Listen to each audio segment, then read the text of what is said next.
Nos diz assim a palavra do Senhor. Então se dispôs ela com as suas noras e voltou da terra de Moabe, porquanto nesta ouviu que o Senhor se lembrara do seu povo, dando-lhe pão. Senhor, diante da tua palavra, nós oramos mais uma vez que o Senhor esteja nos conduzindo por meio do teu Santo Espírito. Que todos nós, Senhor, possamos ouvir a voz do Senhor a falar conosco, a nos edificar, a nos exortar, a nos conduzir pelo teu caminho, pelo caminho de vida eterna. Nós oramos em nome de Jesus. Amém.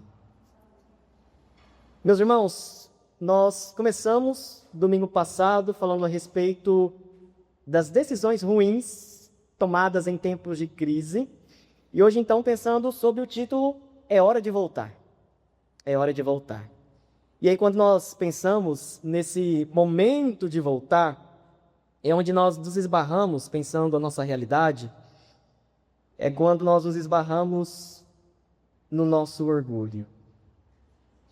Insistir no erro para mostrar ou para provar que eu estava certo. Essa imagem, ela nos mostra justamente alguém que está no caminho com um mapa, mas que está perdido. E que dependendo de como ele chegou até ali, vai ser muito difícil ele dizer: gente, eu errei o caminho. Eu errei o caminho. Porque nós lidamos com o nosso orgulho. O nosso orgulho, dentro do contexto familiar, nos leva a continuar, a persistir nos erros, para não mostrar que eu estava errado. E muitas dessas vezes, o nosso orgulho é justamente o que vai destruir casamento, família, filhos, relacionamentos. Por vezes, nós ouvimos situações onde: pastor, perdi contato com os meus netos, porque tive uma situação com os meus filhos, e meus filhos agora já não querem que eu conviva com os netos. Mas vocês conversaram, reconciliaram? Não, o meu filho é cabeça dura, e eu sou mais do que ele. E aí nós vamos tendo mapas na mão, todo mundo sabe o caminho, mas ninguém quer reconhecer que nós estamos errados. Ninguém quer tomar o caminho certo, ninguém quer voltar, ninguém quer dizer: eu errei, é hora de voltar. Mas é hora de voltar, meus irmãos, é hora de voltar. E quando nós pensamos aqui no livro de Ruth, em primeiro lugar, é hora de voltar para o quê? É hora de voltar para o lar. É hora de voltar para o lar. Quando você pensa em um lar, o que vem na sua cabeça? O lar de quando você morava há 30, 40 anos atrás, lá no campo, onde a vida era pacata, onde as coisas eram mais simples, onde o feijão já estava cozido 5 horas da manhã, como a gente comentou aqui outra vez. Para você, aonde é esse lar? Aonde é esse lugar de descanso, de repouso, de refrigério? Possivelmente nós teríamos vários lugares onde nós nos sentimos bem. Talvez os irmãos que têm propriedade na cidade e no sítio. Não, lá no sítio é mais calmo, lá eu consigo colocar minha cabeça mais no lugar. Talvez você que tem alguma filha, filho, parente fora da cidade, quando você visita, você descansa, aquieta. Onde é esse lugar? Eu vi de algumas pessoas falando: pastor, eu gosto de ir para tal cidade, que lá eu ando nas lojas e descanso a cabeça. Pode ser também. Pode ser que você esteja assistindo leilão. Talvez para você seja vendo vídeos que te interessem, de assuntos que te interessem. A gente tem vários lugares, mas o lugar pelo qual a Bíblia está falando que é o nosso lar e para onde nós podemos e devemos voltar, é aquele lar que nós chamamos de refúgio e fortaleza.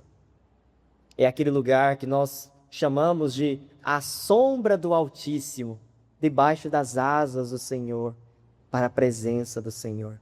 Todos esses lugares, meus irmãos, são muito importantes para cada um de nós. Nós temos uma história. O Senhor nos conduz por meio de histórias.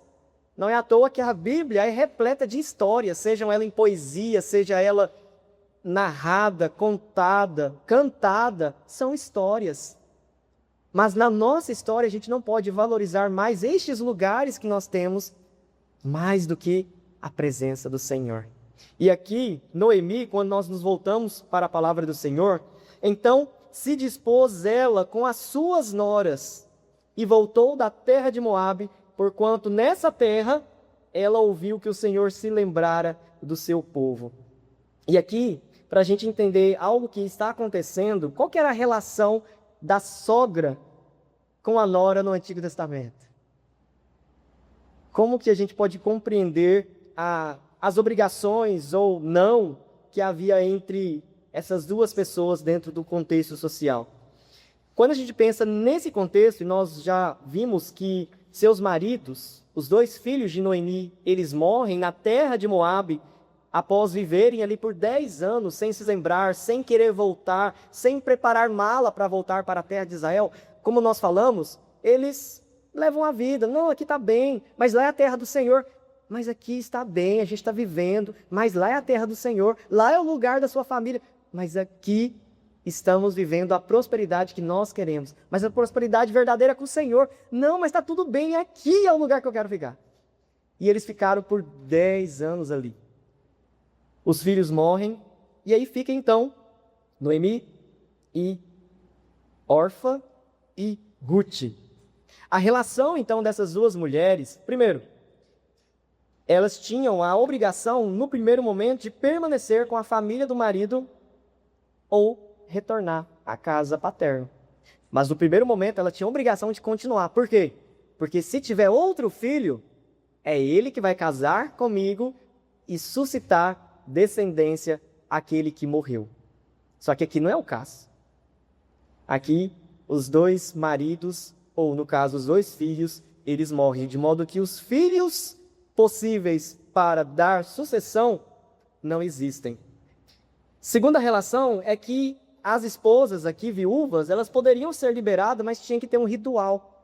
Não era simplesmente tchau, adeus, vai procurar outro marido. Não, tinha que ser algo formal, porque senão prejudicaria até o próximo casamento dessa mulher que não encontrou homem para casar com ela dentro da família na qual ela já estava inserida. E um último vínculo, um último compromisso é que em alguns casos, como nós vamos ver de Ruth, permanecer com a família do marido que faleceu, mesmo sem a esperança de ter um outro filho com quem ela poderia se casar, era uma fidelidade acima da média. Era algo extraordinário. Era assim mesmo da sentença de: eu vou morrer viúva, sem filhos, sem netos, sem bisnetos, sem geração. Essa era a relação que nós tínhamos aqui no período do Antigo Testamento entre nora e sogra. Mas Noemi começa a voltar, e o texto diz que ela se dispôs, e naquele primeiro momento que elas começam a caminhada, as noras vão juntas. Elas vão com a Noemi, e nós não sabemos até que distância, novamente. Aqui não está preocupado com detalhes, dizer exatamente o que aconteceu. Elas vão, mas chega num determinado momento, onde ela aqui vai dizer: eu ouvi que o Senhor se lembrou do seu povo, dando-lhe pão. É hora de voltar para casa. É hora de voltar para o lugar do qual o Senhor se lembrou do seu povo, lá. Tem lugares, meus irmãos, que nós somos abençoados e em outros nós não somos. É aonde o pastor fala que eu quero correndo pegar o endereço. Não é endereço, meus irmãos. Não é CEP. É na presença do Senhor. Nós falamos hoje pela manhã na escola dominical, lá na congregação, pessoas, se você pegar a mesma pessoa, ou pessoas diferentes, mas que passem pela mesma situação com o Senhor e sem o Senhor, é completamente diferente. A reação, as emoções, o sentimento, a esperança ou falta da esperança é diferente. Porque você pode reagir confiado, esperançoso, temente, sendo fortalecido, tudo posso naquele que me fortalece. Ou você pode passar com a desesperança total. Minha família não vale nada, não compensa mais casar porque eu estou viúvo. A gente conheceu uma irmã em Goiânia ela, naquele período de preparo e orando ao Senhor, Senhor, eu gostaria tanto de casar, Senhor, é meu sonho, é o sonho da minha mãe, do meu pai, é o sonho de todo mundo, da igreja, e orando, e conheceu, louvado seja o Senhor, conheceu a pessoa, o candidato, noivou, faltando uma semana para casar, o noivo sofreu um acidente de moto e faleceu. E a pergunta seria: o Senhor não quer que eu case? Depois de tanta dificuldade, depois de tanta luta, depois de orar tanto, o Senhor tira de uma forma tão rápida e trágica? Essa pessoa, ela voltou a orar: Senhor, providencie um marido para mim. Talvez ela poderia pensar: e se eu noivar e ele morrer de novo? O marido, né? O próximo noivo morrer, como morreu o outro. Mas ela continuou orando, namorou, noivou, casou. E continuam casados. Já completou aí mais de 40 anos, 45 anos que estão casados juntos. Então, como uma pessoa sem Cristo reagiria diante disso? Como é? Ah, o Senhor quer que eu entre no mundão e namore com um outro. Ou, esse negócio de orar para casar não é comigo não. Eu vou me entregar aos amores. Eu vou aproveitar a vida. A gente pode reagir, mas onde nós estamos? Nas crises, nas tempestades. Como há certos cânticos, com base lá na passagem do barco, Jesus, os discípulos na tempestade. Com Jesus, a gente pode estar em qualquer tempestade, porque Ele está lá com a gente. E tudo se faz bonança. Tudo se faz bonança. Aqui nós vemos Noemi, então, voltando para a sua terra, mas aqui ela já começa a mostrar aquilo que ela não falou durante os 10 anos. Ela começa a se lembrar desse lugar, desse lar, como o lar pelo qual o Senhor abençoa e se faz presente. Quando ela diz: porquanto o Senhor se lembrou do seu povo, aqui se lembrar não é no sentido de que Deus se esqueceu, não é no sentido de que Deus ignorou aquele povo, ignorou a fome, ignorou as mazelas, as dificuldades, as famílias, as perdas, mas é no sentido, e nós vemos muito isso lá no livro de Neemias, a palavra lembrou, no contexto do Antigo Testamento relacionado a Deus, não é Ele esqueceu, mas é no sentido de Ele está agindo favoravelmente para com o seu povo. Lembra que o contexto da fome provavelmente foi o contexto de disciplina do Senhor. Era o contexto de juízo de Deus pelo fato de que o povo, no contexto de juízes, cada um fazia o que achava que era melhor. Cada um fazia o que era certo aos seus olhos. E Deus então envia a fome como Ele fez várias outras vezes para mostrar: vocês dependem de mim. E aqui nós vemos justamente Noemi expressando nesse lar, não porque é a terra de Israel, não porque é Belém ou Betel, mas porque o Senhor está lá. E não é porque Deus também não estava em Moabe, mas é porque há um lugar pelo qual o Senhor tem escolhido para manifestar o seu nome, seu poder, sua glória. No tempo do Antigo Testamento a gente vê isso claramente. Não era em qualquer lugar, embora ele diga: eu sou o Senhor dos exércitos, fazendo referência a toda a criação, a todo o poder que se faz presente na terra. Mas aqui para mostrar, há um lugar pelo qual nós precisamos voltar.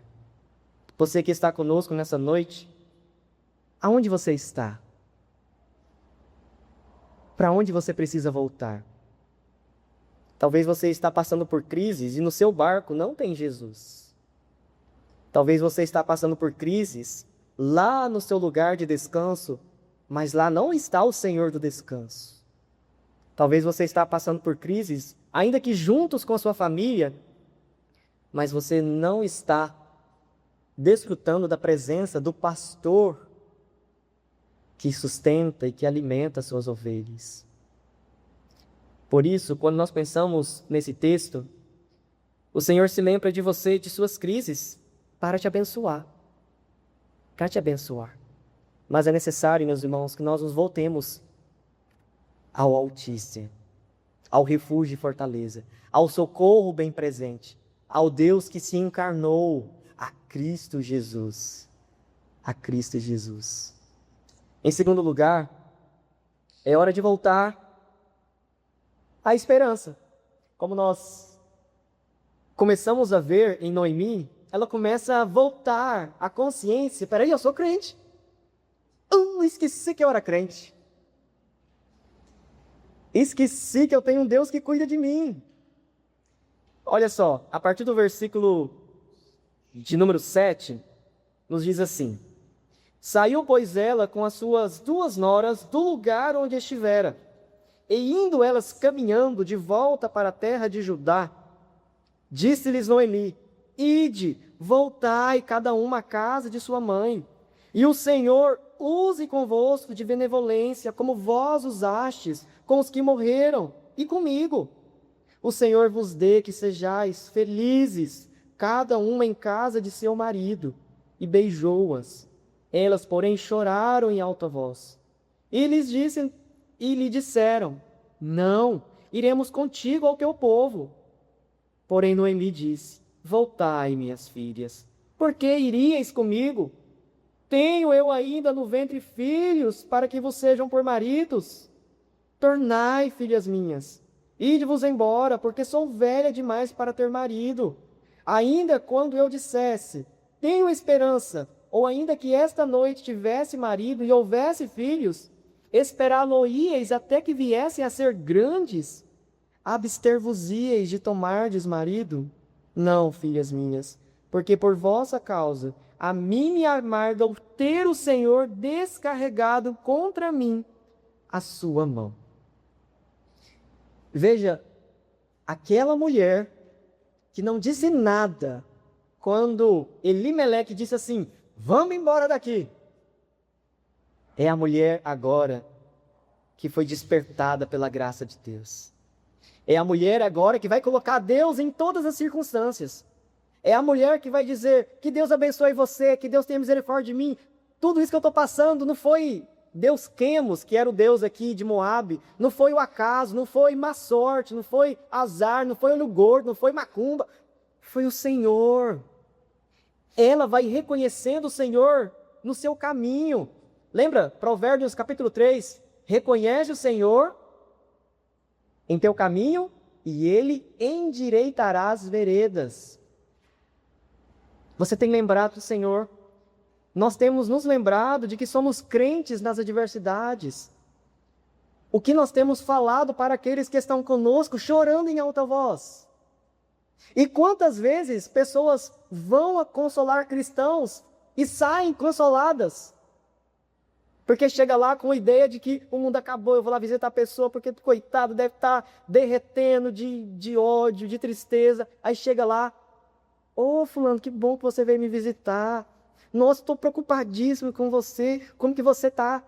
Não, eu estou bem, o Senhor tem cuidado de mim, da minha família. Como assim? Pelo que você passou, não é possível.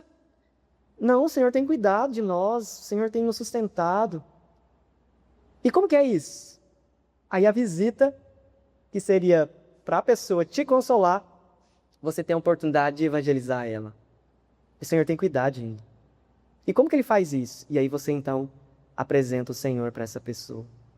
Mas aqui nós vemos algumas esperanças de Noemi sendo colocadas claramente. A primeira, no versículo 7 ao 9, ela vai dizer uma expressão, meus irmãos, que vai ficar marcante em todo o livro de Ruth, porque lá na frente essa expressão vai aparecer de novo. Lá no versículo de número 9, no versículo de número 8 ainda, perdão. Ide, voltai cada uma à casa de sua mãe, e o Senhor use convosco de benevolência. Aqui, meus irmãos, ela não está dizendo assim, que o Senhor seja bonzinho com vocês. Ela não está dizendo que o Senhor abençoe vocês. Ela não está dizendo isso. Ela não está dizendo que o Senhor derrame da sua bondade sobre vocês.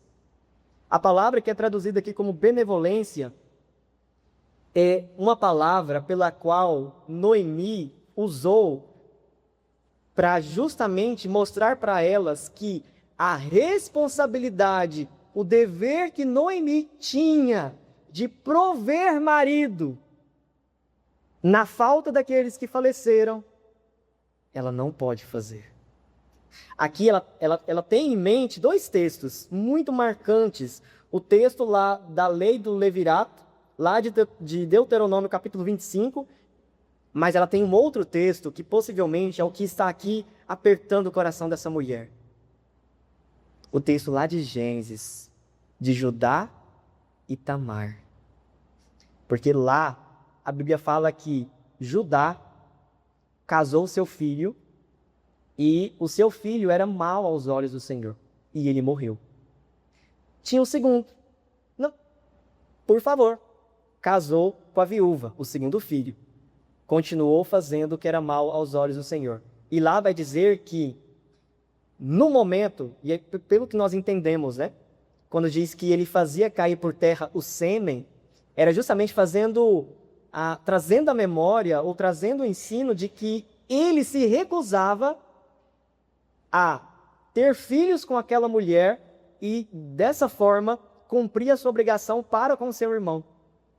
E isso foi mal aos olhos do Senhor, de modo que ele morre também. E aí Judá pensa assim. Judá, nesse momento, parece que ele ainda não era crente, ele estava no processo de conversão. Tanto que lá na frente ele vai dizer, mais justo é ela do que eu. Aí ele volta para a casa do pai, aí ele vai tratar com o pai em relação a José. Mas aqui ele parece ainda ter um coração muito endurecido. E ele pensa assim, bom, eu não vou arriscar o terceiro filho, vai que ele morre. Vai que ele segue os irmãos e continua fazendo o que é mal diante do Senhor.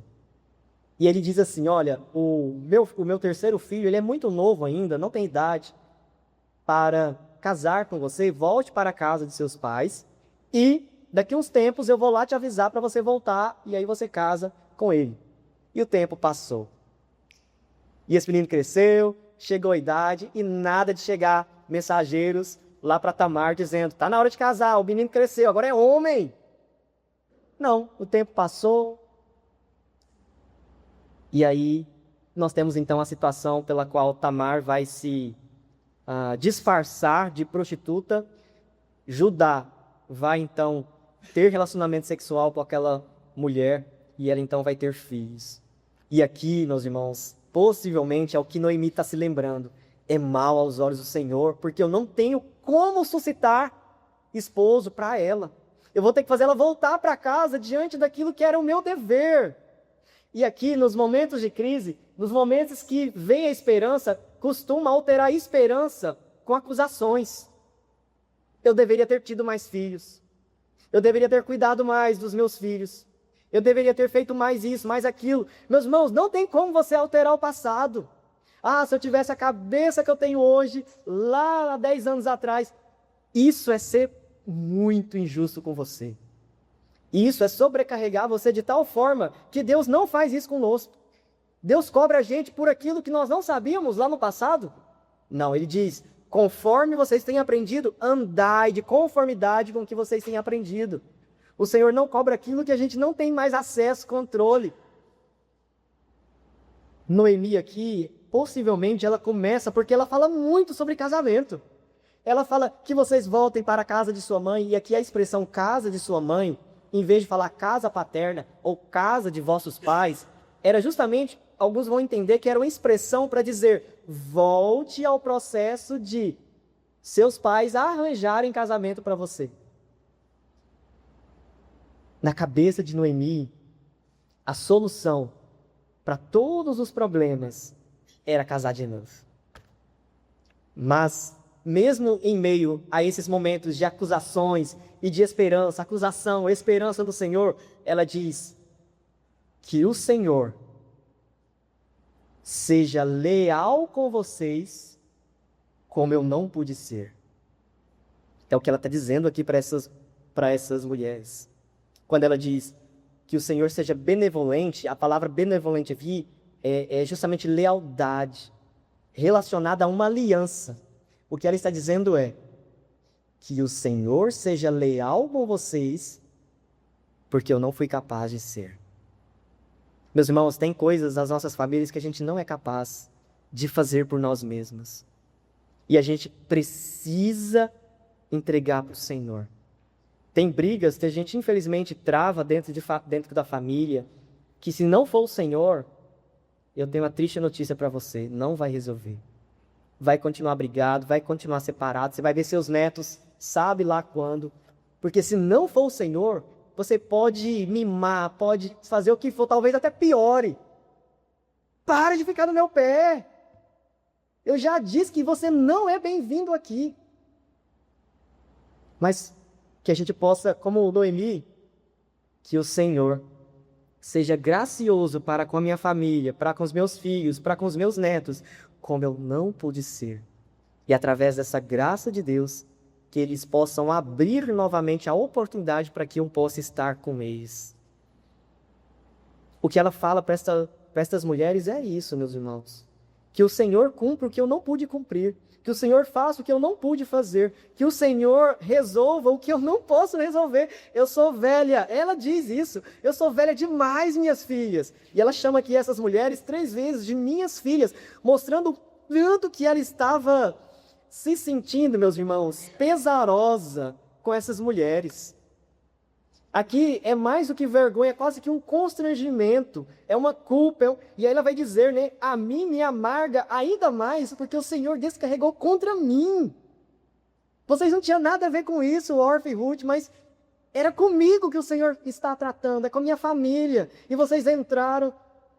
E a mim, o fato do Senhor ter tratado a minha família, e vocês aqui conosco ter sido impactada por isso, me amarga demais. Embora não fosse motivo para ela se amargar, uma vez que o Senhor está tratando aqui. Mas lembra, ela está alternando aqui entre esperança e acusação. Entre voltar para o lar do Senhor e voltar para o lar dela, que ela tem controle, que pode resolver com palavras, com expressões. A gente faz isso. Porque é difícil demais, meus irmãos, a gente passar por situações como essa e a gente não poder corresponder à altura do que muitas vezes o outro fez por mim. É difícil mais da conta. Senhor, que o Senhor retribua essa bondade, porque eu não tenho condição. Que o Senhor tenha misericórdia. E uma outra expressão que Noemi usa, novamente, pensando em casamento, versículo de número 9. O Senhor vos dê que sejais felizes. E aqui aperta o coração da gente, porque quando ela diz isso, a palavra aqui, que o Senhor vos dê um lar seguro. O que ela está pensando aqui? O lar que eu dei para vocês foi um lar todo cheio de problema, morte, incredulidade. Eu não dei um lar seguro para vocês. Eu não tive condições de dar um lar estável. E é o que nós queremos para os nossos filhos. É o que nós queremos para os nossos filhos. Que os nossos filhos saiam de casa, mas não para passar fome, não para passar miséria, não para... Mas que e aí, como pais, a gente pensa assim, que os meus filhos vivam a vida melhor do que eu vivi. E quando eles vivem pior do que nós vivemos, com tragédias, dificuldades, vem isso no nosso coração. Mas aqui, novamente, que o Senhor dê um lar estável do qual eu não pude dar. Quantas famílias, meus irmãos, é um pé de guerra, é uma briga, falta tá com a cadeira na cabeça um do outro, porque panela já joga. E muitas vezes os nossos filhos vão crescendo, filhos, e a gente começa a pensar assim, bom, está na hora de chegar aí os candidatos para conhecer a família, a gente vai ter que mudar algumas coisas aqui. Mas não mude para impressionar. Mude no Senhor aquilo que precisa ser mudado. E tenha a esperança de que o nosso lar, ele pode ser estável e seguro, porque é o Senhor quem faz isso, mesmo em meio aos percalços da vida. É o Senhor quem faz com que os nossos lares sejam seguros e estáveis. Agora, nós não estamos falando aqui, meus irmãos, propriamente de estabilidade financeira. Nós não estamos falando aqui de ausência de tragédias e conflitos. Nós estamos falando de um lar seguro e estável, mesmo em meio a isso. Qual que era o barco mais seguro do mundo lá na tempestade com os discípulos? É o que estava Jesus. Não era nem os que estavam já lá amarrados, colocados lá na beira do lago, mas era o que estava Jesus. Não sei se os irmãos já tiveram a oportunidade de ver o vídeo da orla lá no Japão, quando teve aquele tsunami. E aí você vê o mar recuando, e daqui a pouco vem uma onda que os grandes navios que estão ali atracados na orla, eles são levados como se fosse papel. Muitas imagens a gente vê de barcos no meio da cidade. Mas no barco que estava Jesus, estava sereno, tranquilo, porque o Senhor estava lá. Então, meus irmãos, eu não estou falando aqui de crises econômicas, porque até em meio à crise, o Senhor nos sustenta de forma milagrosa, sobrenatural. Ele faz maravilhas das quais a gente nem imagina, porque Ele é o Senhor das nossas vidas. Ele que faz com que os nossos lares tenham abundância da graça, da misericórdia dEle. Como muitas vezes a gente pensa, nossa, só tem um copinho de arroz. Depois desse copinho de arroz aqui, vai ser pão e água. E aquele copinho de arroz dura uma semana ainda. E aquele pão, o mais gostoso que você já comeu na vida. Mas porque o Senhor tem abençoado. Agora, lembra lá do texto que nós estudamos? O pão, né? A fartura, mas na casa que é uma bagunça. Nossa, o pão é difícil. É o mais molinho de todos, mas você come assim, nossa, difícil para engolir. Difícil para engolir, porque você está comendo e aquela briga, aquela gritaiada, e você estava tentando comer, aí você começa a passar mal, engasgar. Não consigo comer. Não consigo comer. E mesmo tendo o que comer, a gente não consegue. Porque estar dentro de casa é angustiante. É angustiante. Aqui, o Senhor faz aquilo que nós somos incapazes de fazer, meus irmãos. E Noemi deixa isso muito claro para aquelas mulheres. Segundo, em Cristo encontramos um lugar de segurança estável para nós, para os nossos filhos, para os nossos netos. No Senhor nós encontramos esse lugar estável. No Senhor. Estava ouvindo outro dia o testemunho de um missionário que estava atravessando um campo de guerra. Ele precisava atravessar porque do outro lado tinha um grupo que estavam recebendo o Evangelho. E chegou o dia de visitá-los. Só que, eu não me lembro agora a distância, mas vamos pensar em uma distância de 5 quilômetros, e ali caíam as bombas, de lá e daqui. E ele então, contando para nós oramos, Senhor, nós precisamos atravessar isso daí. E eles então agacharam, né? E foram engateando até atravessar, orando, Senhor, tem misericórdia, Senhor, nos proteja, desvia essas bombas que não caem em cima de nós. E eles atravessaram aquele campo lá de guerra e puderam chegar para fazer a visita ao grupo que estavam recebendo o Evangelho. Agora, ele estava com o Senhor. Por que o Senhor não cessou as bombas? Porque eles já estavam em segurança. Entenda isso, meus irmãos, não é bomba cair na cabeça ou falta dela. No Brasil é uma bênção, porque aqui não tem guerra. Meus irmãos, mesmo não tendo guerra e bomba, quantas pessoas estão flageladas? E lá na Ucrânia, lá no Irã, lá em Israel, lá na Palestina, quantas pessoas com bomba caem na cabeça, e aí você vai ver eles conversando. Peraí, tá caindo uma bomba. Não, caiu ali no distrito tal. Pode falar, o que você estava falando? Sim. A gente, novamente, a gente tem um lar seguro, um lugar estável, com bomba, com crise, com pandemia, com luto, porque o Senhor está conosco. E Noemi começa a voltar a essa esperança.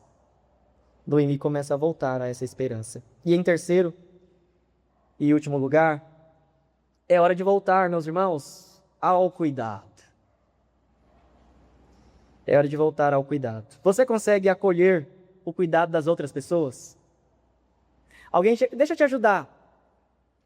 Isso te constrange? Ou isso você vê como algo bom? Nossa, que bom, alguém está me ajudando. Ou você pensa assim, nossa, a mim, queria ficar sozinha. E aí? Aqui nós vemos então, a partir do versículo 14, então de novo choraram em voz alta, Orfa, com um beijo, se despediu de sua sogra, porém Ruth se apegou a ela. Aqui nós vemos então primeiro a despedida de Orfa. No versículo 14, na primeira parte, então de novo choraram em alta voz. Orfa, com um beijo, se despediu de sua sogra. Meus irmãos, seja paciente com Orfa. Às vezes a gente olha para esse texto e pensa assim, olha, isso aí, que compromisso que essa mulher tinha com essa sogra? Seja paciente, seja misericordioso. Essa mulher estava caminhando com Noemi. E ela voltaria com Noemi. A questão aqui é que Noemi vai dizendo, volta minhas filhas, volta minhas filhas, volta minhas filhas. E ela decidiu voltar. Não foi aqui uma falta de fé nesse contexto. Não foi uma rebeldia porque ela está obedecendo Noemi. Como autoridade na vida dela, Orfa está se submetendo a Noemi. Ela está dizendo para eu voltar? Então eu vou voltar. É claro aqui que a gente vai ver, ao comparar o comportamento de Ruth diferente, e muito diferente, mas o que Orfa faz é obedecer Noemi. Noemi está aqui o tempo todo, vocês vão ser abençoadas pelo Senhor, Deus vai prover um lar estável para vocês, Deus vai prover marido, Deus vai prover casamento, volte, volte. E ela volta. O primeiro beijo que foi dado lá no versículo 9, aqui o beijo era a despedida de Noemi para com as duas. Mas aqui, quando elas choram novamente, e Orfa com um beijo, direciona esse beijo a Noemi, ela está formalmente dizendo, eu estou te deixando então. Eu estou voltando para a casa da minha mãe. Eu estou voltando para receber aquilo que você orou, aquilo que você pediu, aquilo que você desejou para mim. Que o Senhor seja leal e que o Senhor venha prover para mim um casamento feliz, um lar estável. E nós temos aqui então Ruth. Ruth, a partir do versículo 14 até o versículo de número 18, a gente vai ver esse diálogo entre as duas. Volta, não, volta, não. Olha só, versículo 15. Disse Noemi, eis que tua cunhada voltou. Volta também. Volta após a tua cunhada. Disse, porém, Ruth, não insistes para que eu te deixe e me obrigue a não te seguir, porque aonde quer que fores, irei eu, e onde quer que pousares, ali pousarei eu. O teu povo é o meu povo, o teu Deus é o meu Deus. Onde quer que morreres, morrerei eu, e aí serei sepultada. Faça-me o Senhor o que bem lhe aprouver, se outra coisa que não seja a morte me separar de ti. Vendo, pois, Noemi que de todo estava resolvida a acompanhá-la, deixou de insistir com ela. Aqui eu quero citar um documento escrito no judaísmo, interpretando o comportamento aqui de Ruth, e aí eles dizem assim, Ruth se apegou a Noemi, permaneceu ao seu lado, não se separava dela, mas se uniu a ela em corpo e alma, abandonando seu próprio povo e a casa de seu pai. Nem o pensamento deles, nem de sua terra natal, nem de não ter marido ou qualquer probabilidade de tê-lo, nem da pobreza e da angústia, teve qualquer influência sobre ela, mas decidiu que iria e ficaria com Noemi. Ela não estava querendo saber de marido. E aqui, só lembrando, a pregação do versículo 15 até o versículo 18, eu preguei aqui na igreja no dia 25 de junho de 2023, e nós destacamos justamente as responsabilidades do marido, e uma delas era prover sepultura para a esposa. Quando ela diz, aonde você morrer, sepulte eu lá também, ela está dizendo assim, eu não quero marido, Noemi. Você está preocupado com o marido, para mim eu estou pensando em você, eu estou pensando no cuidado seu. Quantas vezes a gente insiste com as pessoas para que elas não cuidem de nós? As pessoas querem cuidar, tá perguntando como que tá. Eu já falei que eu estou bem. Aqui Noemi, ela é mais paciente. Ela continua insistindo, minha filha, minha filha. E aí parece que Ruth, né? Que, para, Noemi, para. E aí, meus irmãos, meus amados irmãos, pare de insistir com os outros, com a sua família, quando eles querem cuidar de você. Aqui quando diz que Ruth se apegou a ela, a palavra que se apegou é literalmente pegou nas mãos de Noemi. Essa mulher que está preocupadíssima, que está se acusando, mas tendo esperança, está numa crise. Ela começa a ser confortada por esta, no caso aqui, nora. Ela começa a ser confortada pela nora. Você aceitaria ser confortado pelo seu neto? Ah, que isso, meu neto. Um moleque desse aí tem o que para falar para mim? Oh, meus irmãos. Seu neto pode ser usado por Deus para te confortar. Às vezes não com palavras, com argumentações, mas chegar para você, vovô, vovó, e te dar um abraço. Naquele dia que ele está vendo que você está lá quebrando a cabeça e ele chega e te abraça. Mas a gente vai enxotando todo mundo. Não, quero ficar sozinho. Não quero conversar não. Não, me dá um tempo. Deixa as pessoas cuidar de você. É Deus que está enviando essas pessoas para você. É Deus que está usando o seu lar para cuidar de você. É Deus que está usando o seu cônjuge. Ah, não, mas ele é muito bruto. Mas Deus pode abençoar para que nesse momento ele seja delicado com você. Ah, não, mas ela é muito sem paciência comigo, pastor. Mas pode ser que nesse momento ela seja amorosa. E ela então sente ao seu lado, o que você está passando? Eu posso te ajudar? Aqui, meus irmãos, voltar ao cuidado. Volte ao cuidado que Deus está providenciando na sua vida. Seja ele o cônjuge, seja os filhos, seja os netos, seja os irmãos da igreja. Quem Deus está levantando para confortar o seu coração? Você está aceitando isso? Ou você está insistindo para que te deixe? Eu sei que cada um de nós precisamos de um tempo, e cada um de nós reagimos completamente diferente às circunstâncias. Mas naquele momento, aceite. É uma pessoa sábia, é uma pessoa temente, é uma pessoa que está, de fato, preocupado com você e te ama. Deixa ela pegar na sua mão. Deixa ela, mesmo que seja por alguns metros, mas deixa ela te mostrar o caminho que você precisa percorrer e você descanse um pouquinho. É igual viagem, quando a gente vai viajar e aí começa assim. Ó, a gente está em 2 motoristas, mas aí quando chegar em tal lugar, aí a gente troca, né? Não, a gente vai trocar. Não, beleza. Aí chega lá, chegou na hora de trocar, não, eu estou bem aqui, pode deixar. A gente não faz isso? Porque se nós nos achamos os melhores pilotos. Quantas vezes até já ouvi os irmãos falando assim, eu sou, para dirigir não tem outro melhor do que eu. Tem, meus irmãos. Tem. Deixa alguém pegar na sua mão e te conduzir por alguns metros. Abaixe o seu orgulho um pouco. Você é frágil. Eu comentei com os irmãos aqui, a gente teve um culto aqui que foi dificílimo.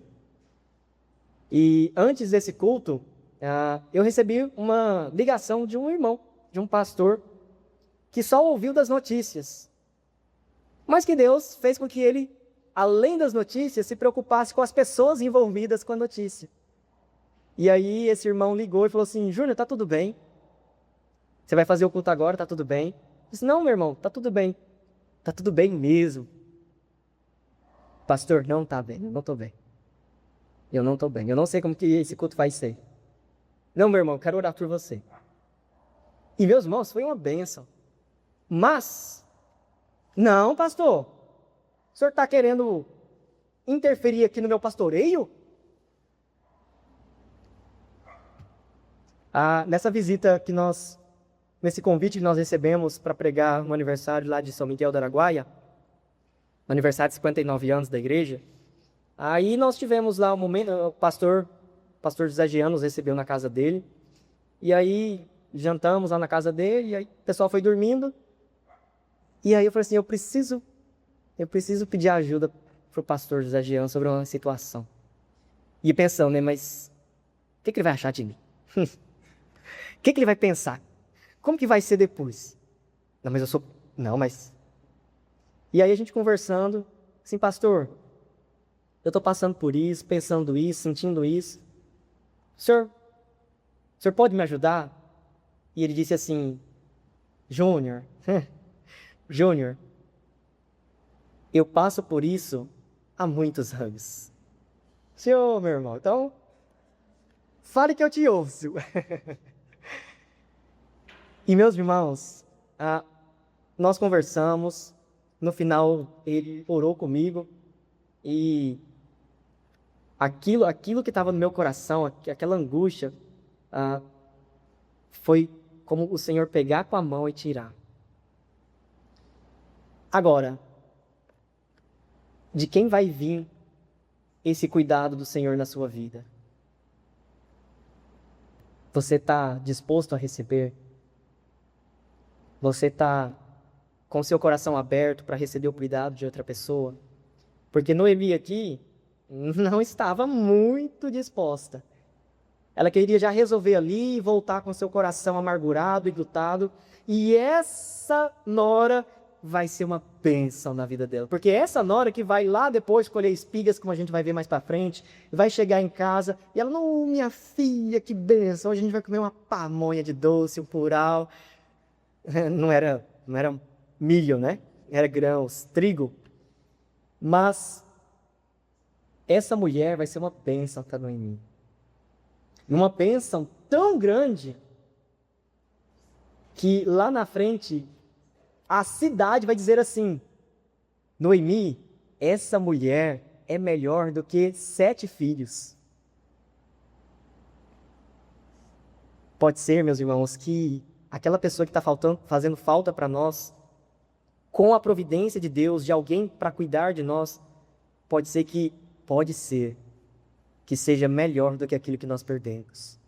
Pode ser que nos alegre mais com a falta que temos enfrentado. Pode ser que seja mais gracioso e confortador do que naquilo que estamos buscando refúgio, naquilo que estamos buscando de alguma forma confortar os nossos corações. A expectativa de provisão de Ruth não estava em marido, mas no Senhor. Eu viverei onde você viver, eu pertenço ao seu povo, eu pertenço ao seu Deus, eu serei sepultado onde você for sepultada, eu serei separada de ti apenas na sua morte, Noemi. Estou com você e não abro. Se Noemi não faz isso, essa mulher ia morrer sozinha. Mas ela faz. E essa mulher é confortada pela graça do Senhor Jesus. O cuidado do Senhor vem de onde talvez menos esperamos. Da cunhada, do cunhado, da sogra, do sogro, do neto.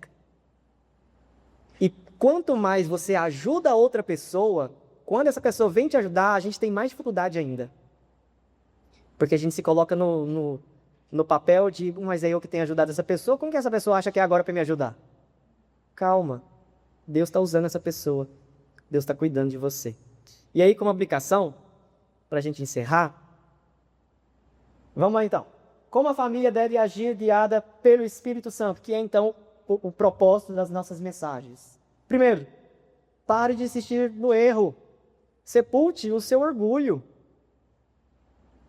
Reconheça o erro. Tem muito tempo que a gente está morando aqui, tem muito tempo que a gente está fazendo isso errado. É hora de voltar para o Senhor, é hora de voltar para o lugar certo, é hora de voltar para a presença do Senhor. Eu estava conversando com uma criança, semana passada, e aí perguntei assim, e lá na sua casa, vocês oram? Aí ela falou assim, não, mas vocês já oraram assim alguma vez? Aí ele pensou assim, teve uma vez que eu fui orar, e minha mãe brigou comigo porque falou que a gente ia chegar atrasado da escola. Criança de 10 anos me disse isso. Aí para você ver, Deus levantou uma criança com adultos em casa para dizer assim, vamos orar? E diante do vamos orar, não, vamos chegar atrasado na escola. O meu filho, meu neto, fulano, me perdoa. Me perdoa. Eu estou vendo que você está querendo me ajudar a lembrar que eu sou crente. Vamos orar. Vamos orar. Segundo, reconheça o Senhor como pastor de sua família. Você não vai conseguir prover tudo, você não vai conseguir ser a mãe perfeita, o pai perfeito, e está tudo bem, porque nós temos um Deus que é perfeito.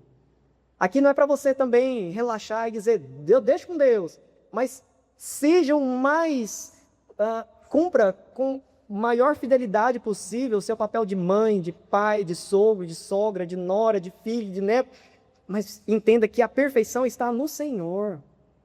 Reconheça o Senhor. Nossa, eu falei isso aqui, mas Senhor, tem misericórdia. Traga a família, a sua família aos pés do Senhor. E convide o Senhor para estar no seio da sua família. Terceiro, aceite o cuidado de quem te ama. Aceite, meus irmãos. Isso vem de Deus. Isso é bênção de Deus. Talvez você está aí ruim do jeito que você está porque você não aceita cuidado. Se você tivesse recebido cuidado, aceitado, você já estaria bem há muito tempo atrás. Mas está lá, nas últimas. Mas eu me garanto. Aceite cuidado. Aceite cuidado. Por exemplo, a gente tem feito aqui os encontros de caminhando juntos. As pessoas que vieram não encheram um banco. E eu sei que está muita gente aqui passando por dificuldade. E é uma resposta que a igreja dá a você de queremos te ajudar. Mas eu não posso pegar na sua mão lá na sua casa e falar vamos para a igreja. Eu não posso fazer o que você tem para fazer. As oportunidades são dadas a cada um de nós. Você está aproveitando isso? E em quarto lugar, glorifique o Senhor em família.